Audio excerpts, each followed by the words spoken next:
Well, we're also being joined by Laura Westbrook. She's a correspondent from Hong Kong.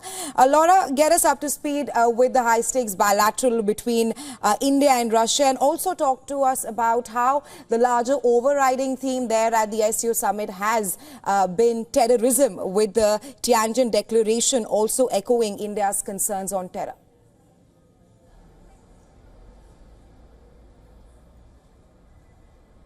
Yes, well, we did hear from Russian President Vladimir Putin in a speech where he did seek to defend his Ukraine offensive to Moscow's allies, blaming the West for triggering this war that has been going on for 3.5 years. He said the West's attempts to bring Ukraine into NATO was one of the causes of the war in Ukraine.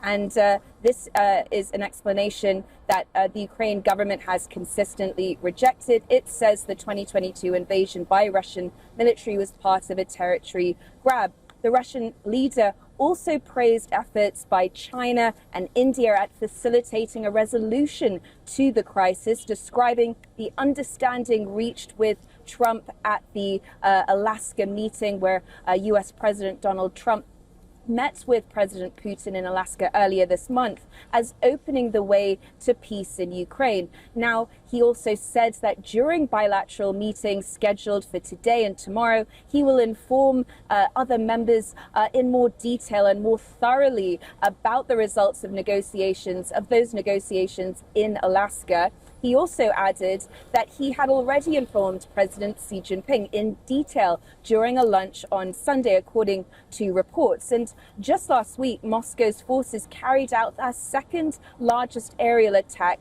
to date on Ukraine, killing at least 23 people. And analysts have said that Moscow's aim when it comes to this summit is to use it to show that it is not isolated on the world stage despite its ongoing war in Ukraine, and also to affirm his partnership with President Xi Jinping, this so-called no-limits partnership. This is the first opportunity for President Putin to meet in person with President Xi following his summit with Donald Trump in Alaska earlier this month.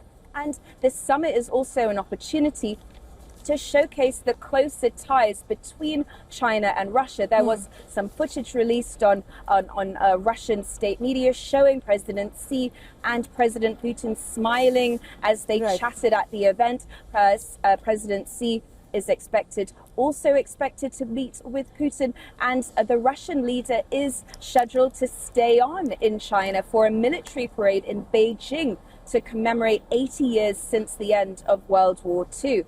And so Russia really counts Beijing as a strategic partner. It's been hit by multiple rounds of Western sanctions imposed after its invasion of Ukraine. And so this summit is also an opportunity for President Putin to show that despite the overtures from US President Donald Trump, that he and President Putin and President Xi are still very much close partners. Right, Laura, of course you spoke about the bonhomie there between Russia and China, but we have to mention about how we've also been seeing India there forging closer ties between Russia and China. With what we are witnessing today at the SCO there in Tianjin, are we likely to perhaps see a more RIC-like huddle, with statements coming out from Putin accusing the West for the war and China saying that SCO stands firm against bullying?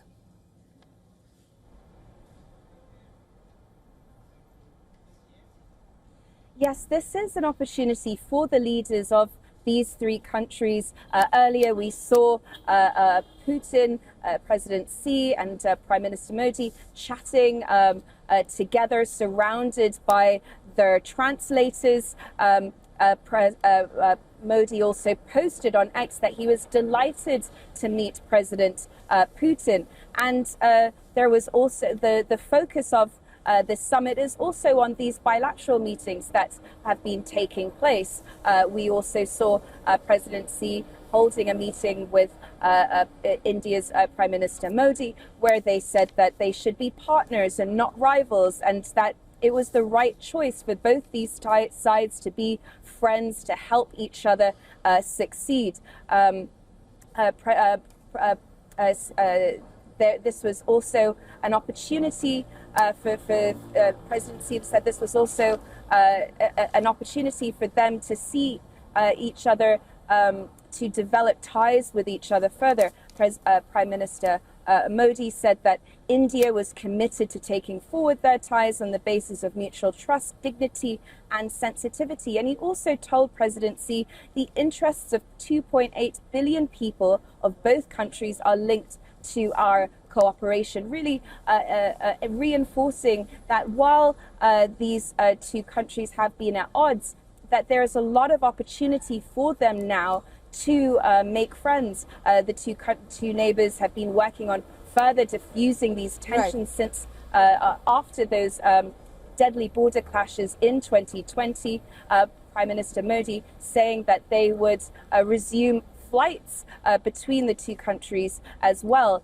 And so for Beijing, this is also an opportunity in the face of the tariff pressures that India is facing. It sees this summit as an opportunity to present its view of China being a stable partner, a reliable partner, and also to use the summit as an opportunity to push forward China's view of an alternative to a US-led world order. Right, absolutely, because the SCO Summit is coming at a time because of Trump's tirade. That's in the backdrop. But thanks very much for getting us the latest there from Hong Kong.